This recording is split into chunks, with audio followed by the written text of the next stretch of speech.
গর্ভ অবস্থায় যে আমল করলে সন্তান সুস্থ ও সৎ হবে। গর্ভ অবস্থায় মার আমল সন্তানের চরিত্র ও স্বাস্থ্য গঠনে গুরুত্বপূর্ণ ভূমিকা রাখে।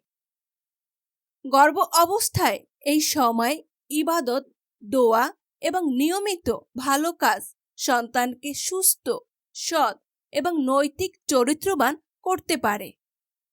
প্রতিদিন কুরআন তেলাওয়াত করুন এবং সম্ভব হলে সূরা মারিয়ম এবং সূরা ইউসুফ পড়ুন। এগুলো সন্তানের সুন্দর চরিত্র ও মেধা বিকাশের সহায়ক হতে পারে। নিয়মিত নামাজ আদায় করুন এবং সন্তানের জন্য দোয়া করুন। আল্লাহর কাছে সুস্থ, নৈতিক চরিত্রের সন্তান কামনা করুন। গর্ভ অবস্থায় দান সৎকা করার মাধ্যমে মায়ের দেহে প্রশান্তি আসবে এবং সন্তানের মানসিকতা ইতিবাচক হবে।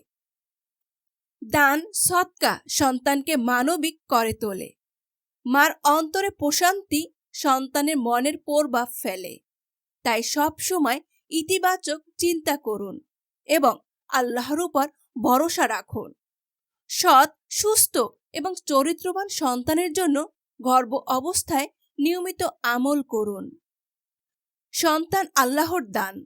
সঠিক আমলের মাধ্যমে সন্তানের ভবিষ্যৎ সুন্দর করুন। ভিডিওটি যদি ভালো লাগে অবশ্যই শেয়ার করে দিবেন, কোনো বোনের উপকারে আসতে পারে।